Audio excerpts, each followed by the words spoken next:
pollution, TTC, for real. Thank you for making me sore throat. Unbelievable.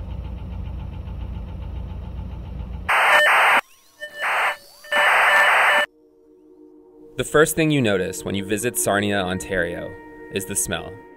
Imagine a mixture of gasoline, melting asphalt, and a trace of rotten egg, smacking you in the face and crawling up your nose every time you breathe.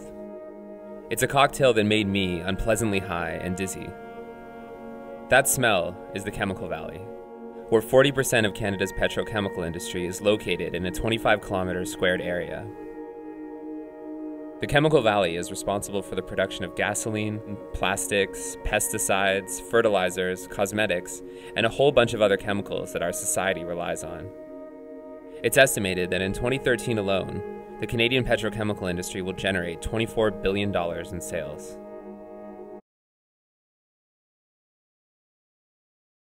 We will also discuss some of the ways in which we are improving our air quality.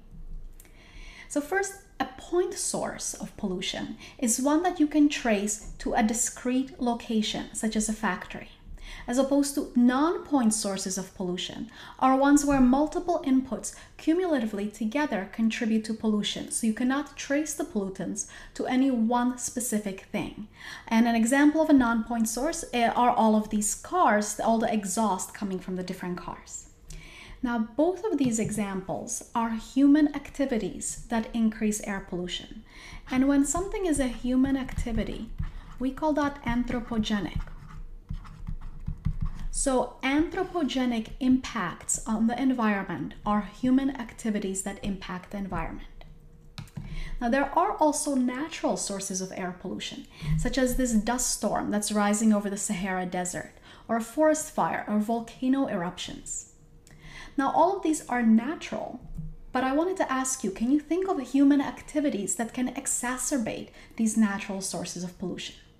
Now, volcanoes, probably humans don't have much to do with that. But now think about forest fires and dust storms over deserts. Well, we have actually seen that climate change has been exacerbating these.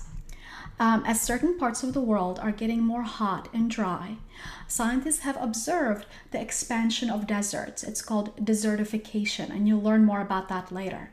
But as deserts are growing in size and expanding, we have seen more and more of these dust storms that are affecting the health of people living close by. And there's also been observations of increased numbers of forest fires and huge forest fires in recent years, again impacting our health. And now we'll go through some of the main types of air pollutants. Now, air pollutants can be separated into primary versus secondary pollutants.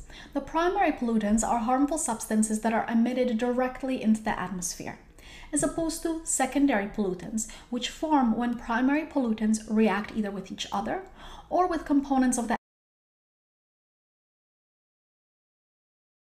I'd like to talk about air quality here in Ward 31.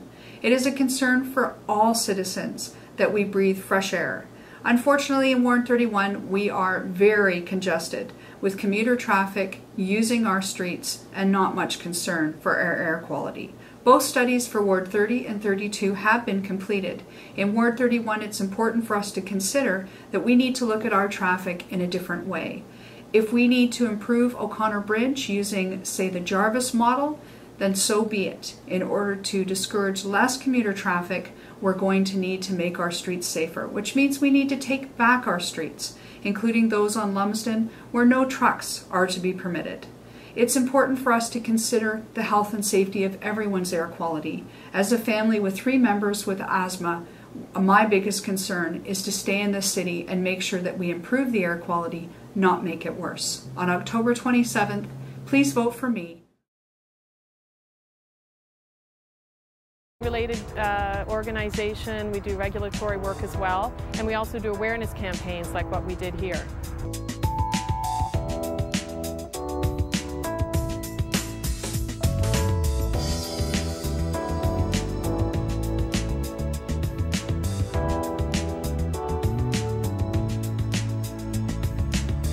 We installed a green art piece, and we also refer to it as reverse graffiti.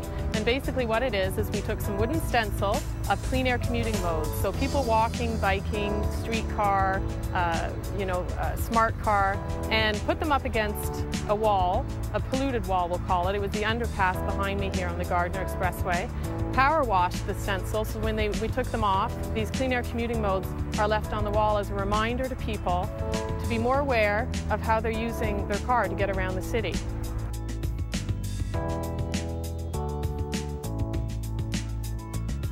We're hoping that they'll look at it and become more aware of their transportation choices and the impact that their car can have on the environment. One of the big issues is smog. So there's lots of contaminants that come out of the tailpipe.